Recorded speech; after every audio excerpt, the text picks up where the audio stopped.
Mas vamos ver agora se nós temos condições de ver, então, a reportagem que foi preparada em relação a esse dia lá na fronteira. Vamos à reportagem.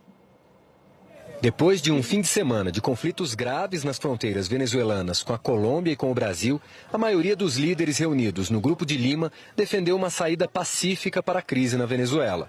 O vice-presidente do Brasil, Hamilton Mourão, disse que há uma ditadura na Venezuela implantada pelo antecessor de Nicolás Maduro, Hugo Chávez. Brasil crê firmemente que é possível devolver Venezuela ao convívio democrático das Américas, sem qualquer medida extrema que nos confunda como nações democráticas com aquelas que serão juzgados por la história como agressores, invasores e violadores de las soberanias nacionais. Em entrevista exclusiva à Globo News, Mourão disse que não há diálogo possível com Maduro e que a saída é ele deixar a Venezuela. Mourão também defendeu que o diálogo deve ser feito com militares das Forças Armadas venezuelanas. Nós temos que buscar um caminho para ele, um caminho que ele vai embora do país, né?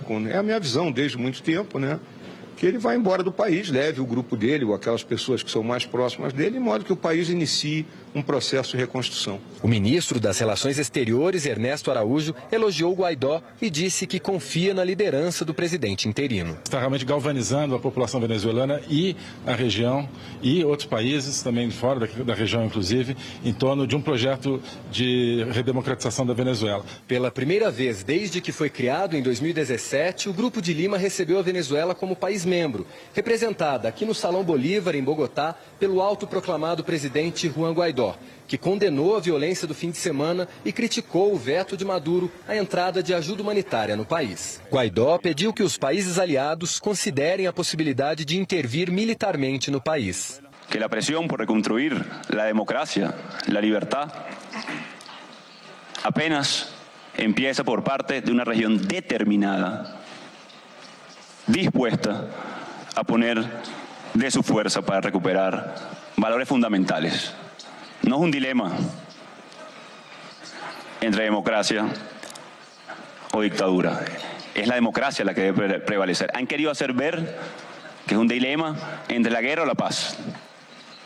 Não há dilema. O vice-presidente americano Mike Pence disse que os Estados Unidos vão aplicar mais sanções econômicas a membros do governo Maduro. Effective today, the United States will impose additional sanctions on regime officials, including 3 border state governors implicated in last weekend's violence and a member of Maduro's inner circle. These men work to block aid for people in need and suppress peaceful protests. Their actions will not go unpunished. O presidente Donald Trump, que está em viagem ao Vietnã para encontrar o ditador da Coreia do Norte, Kim Jong-un, mandou um recado a Juan Guaidó. Estamos con ustedes. We are with you. 100%. Os Estados Unidos vão enviar mais de 56 milhões de dólares para a ajuda humanitária.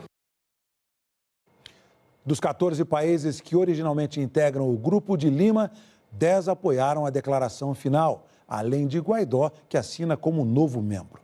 No texto, o grupo indicou que vai aderir ao pedido de investigação contra Maduro, que já existe no Tribunal Penal Internacional por crimes contra a humanidade. Costa Rica, México, Santa Lúcia e Guiana, o único país que ainda tem fronteira aberta com a Venezuela, não assinaram a declaração. A esfera internacional da crise na Venezuela é assunto para o Guga Chakra, que está em Nova York. Olá, Guga, boa noite para você.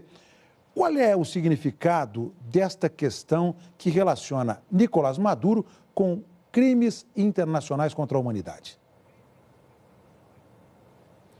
Boa noite, Geraldo. Boa noite a todos. Olha, é comum quando há esses eventos, há esses regimes ditatoriais, como o do Maduro, que usam da repressão, que alguns países tentem levar para o Tribunal Penal Internacional. Isso geralmente, ou quase sempre, não tem muito efeito prático. O Omar Bashir, do Sudão, que cometia os massacres em Darfur, muita gente chamava inclusive de genocídio em Darfur, chegou a ser condenado pelo Tribunal Penal Internacional e continua no poder normalmente, mantém a ditadura dele dele no Sudão, quer dizer, não foi suficiente para derrubá-lo. O mesmo vale para outros que acabaram ainda não sendo condenados, mas que há uma série de investigações, o caso do Bashar al-Assad na Síria. Ao mesmo tempo, levar para o Tribunal Penal Internacional é importante simbolicamente, mostra que há uma insatisfação grande com a comunidade, dentro da comunidade internacional, com o regime do Maduro na Venezuela. Qual que é o lado ruim, Heraldo? A gente viu que o Mourão deixou muito claro que é importante ter uma saída para o Maduro, para que ele vá embora, deixe o poder na Venezuela. Se ele passa a ser investigado pelo Tribunal Penal Internacional, ele pode ficar ainda mais reticente do que ele já é de ir embora, de buscar o exílio, porque ele vai temer acabar sendo preso. Ele optaria, claro, se tivesse garantias de uma certa anistia, como ocorreu, por exemplo, para ficar num caso mais recente, o Ben Ali, ditador da Tunísia, quando deixou o cargo, houve uma anistia, foi para o exílio e ficou tudo tranquilo. Então tem esses dois lados da moeda, vantagens e desvantagens de levar para o Tribunal Penal Internacional. Guga, o Guaidó não descarta a questão da intervenção, ajuda externa. Isso, de certa forma, pode significar um desgaste para ele, antecipado já? Olha, Heraldo, ele não falou formalmente uma intervenção militar.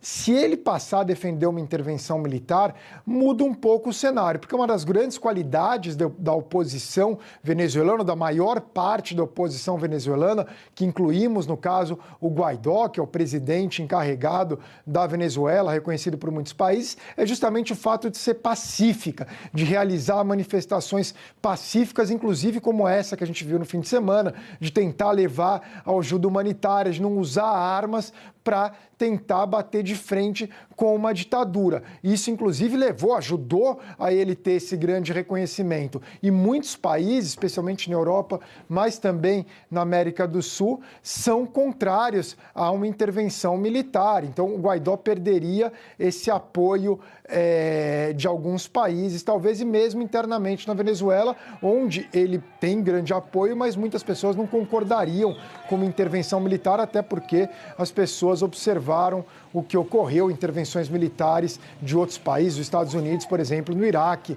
na Líbia, no Afeganistão, que foram grandes fracassos. Guga Chakra falando de Nova York, ajudando a encaixar os fatos internacionais aqui no Jornal das 10. Obrigado, boa noite a você, Guga.